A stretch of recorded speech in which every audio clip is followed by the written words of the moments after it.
All right, I'm having a little bit of technical difficulties here, so we're going to start this over. This is now playthrough video number 2. We're actually going to play a few rounds of the game and show you what's going on. The first video which you watched was about the setup and sort of basic concepts of the game. So we're going to begin. There are 3 phases to the game: the storyline, the investigate, and time marches on. For the storyline, we're going to pick the first 3 cards off the draw deck.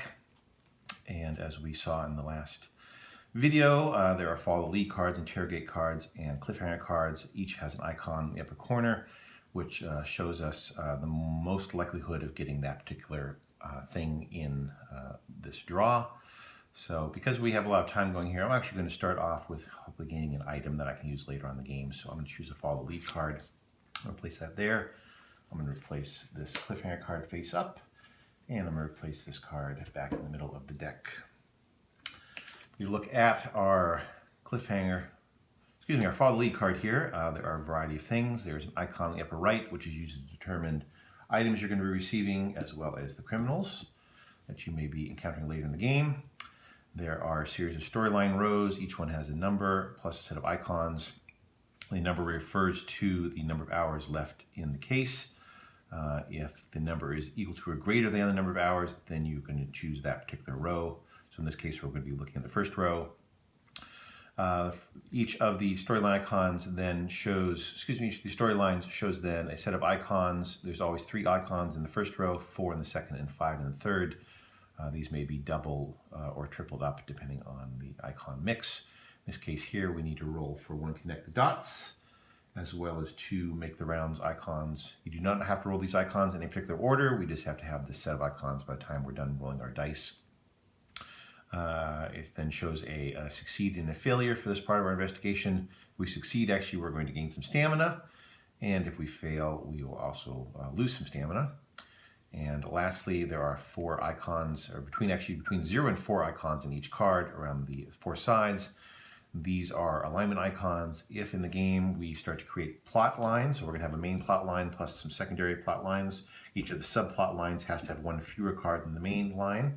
But if we're able to match icons here as we place the storyline cards, we are able then to have a reroll of the dice. So we're going to begin here.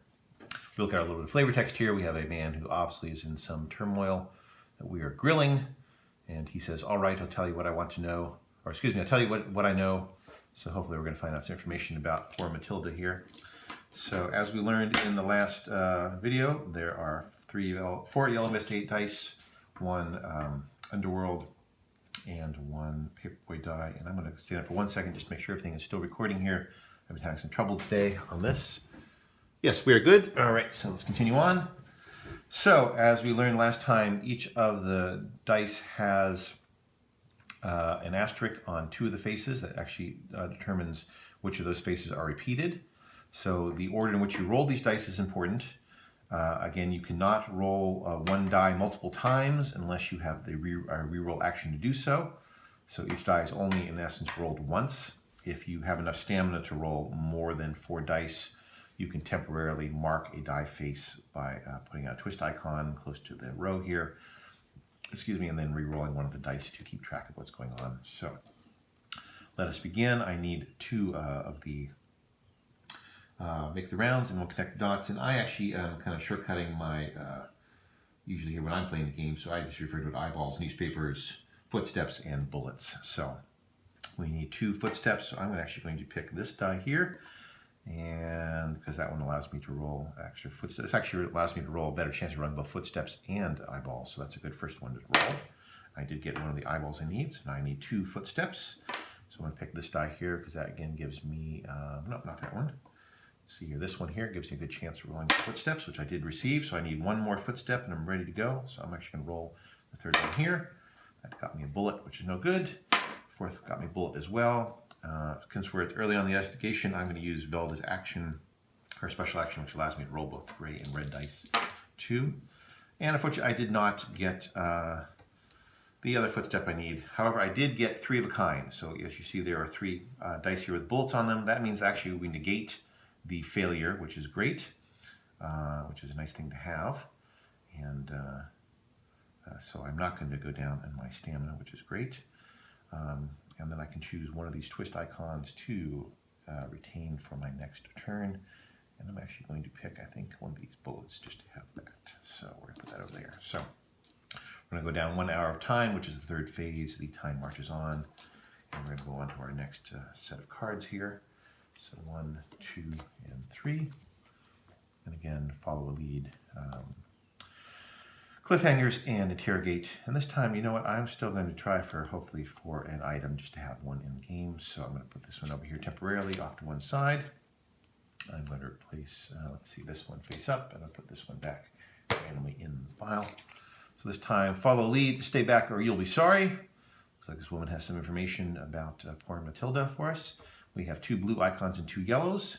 So I'm going to place this here. These do not match, but now I have the possibility in the next turn to possibly match green or blue or yellow. In fact, if you can match a couple of these by a careful card placement, you can actually have several rerolls.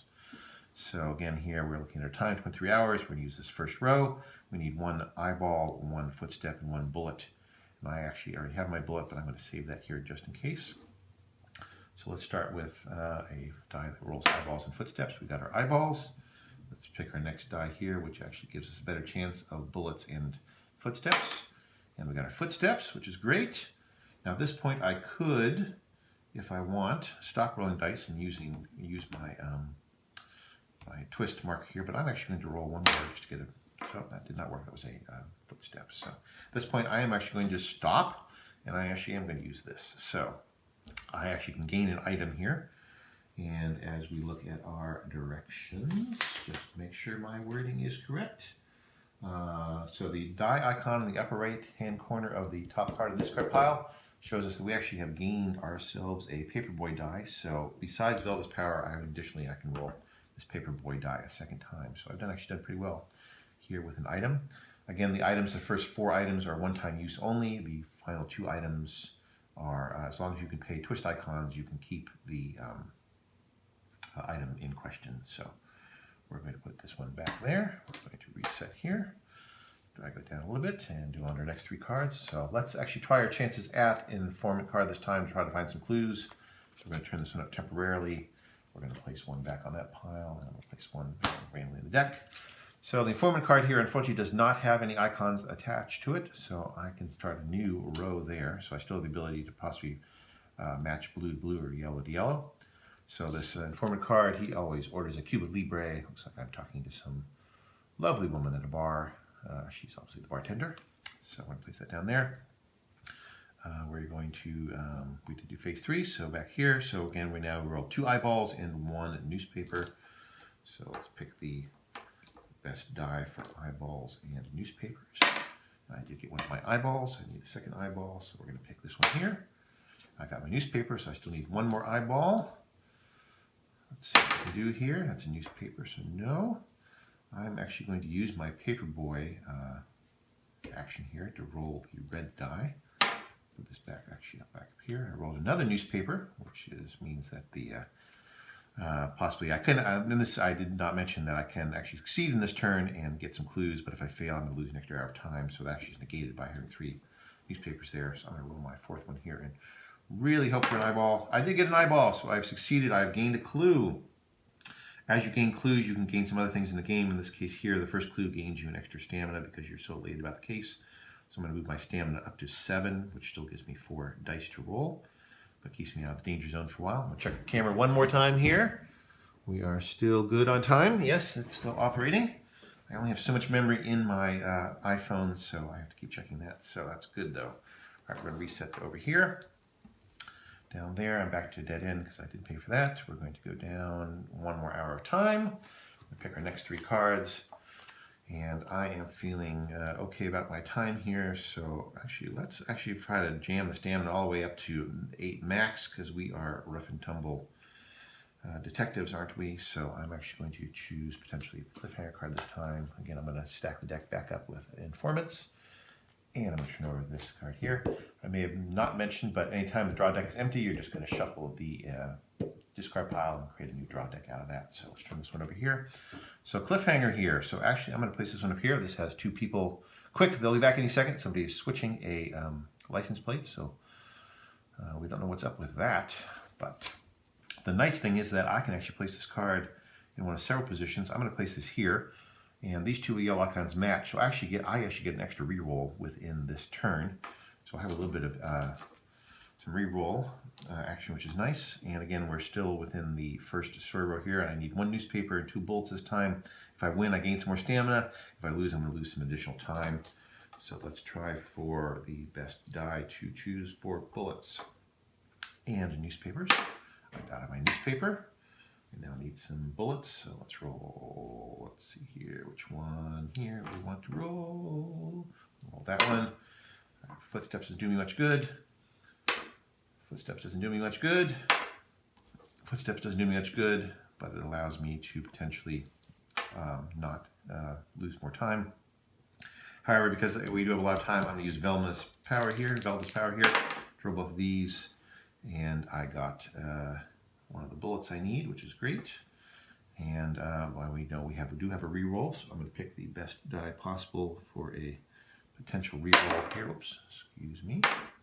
And more footsteps. So luckily, I have 3 icons here. I did need to go down 1 hour for using Velda's power, but I don't go down, and actually I don't lose an extra hour of time, luckily. So I'm going to reset there. Phase 3, we do need to go down 1 hour of time just in general. And we move on to our next exciting turn here. All right, we have 1 of each. So this time I'm going to go for some straight clues, I think. So we'll put the follow the lead card on the discard pile. We're going to put the cliffhanger card back in the middle of the deck. We're going to turn over the informant card. This informant card here actually has a yellow icon at the top and the bottom, but sadly I don't have any ability to attach that. But I'm going to place this one here. Looks like to be some lady who's spying on the telephone, and a gun is being pointed at her with "I'll take that." So can we check our time? So we're at 20 hours. So we're still in this first row. So this time we need 1 footstep, 1 newspaper, and 1 bullet. So let's start with this die here. We did get our bullet. Let's try for our footsteps and newspaper. Pick our best die again for that particular option. This out of the way. Which is going to be this smile here. We did get our newspaper, so we now just need some footsteps. So we're going to roll this die here. And we got our footsteps, so we in fact succeeded. And we actually did not use this extra yellow die, which I will mention in a minute about that. So I've gained another clue. The second clue allows me to pick a item of my choice. So I'm actually going to pick the reporter here, because that allows me to roll an extra yellow investigate die on a future turn. And because I did not roll this additional die here, and I'm going to check clues again in the deck here just to make sure of that fact, the wording, because we have been changing the wording back and forth a bit. If you have succeeded at your current task, but there is at least 1 yellow die you did not roll, you may peek at the front of 1 card on your next turn. So we actually could have a little bit advanced notice about which of the particular alignment icons on the plot points, the lines, potentially they allow us a nice reroll. So we are moving along with 2 clues here. Let me go down 1 hour of time. Check this. All right, I'm going to pause this at this point here, and I'm going to do a 3rd video sort of fast forwarding, saying what happens if we did succeed in our clues and had 4 clues, and show you how the end of the game wraps up with who the criminal is. So let me stop this for now.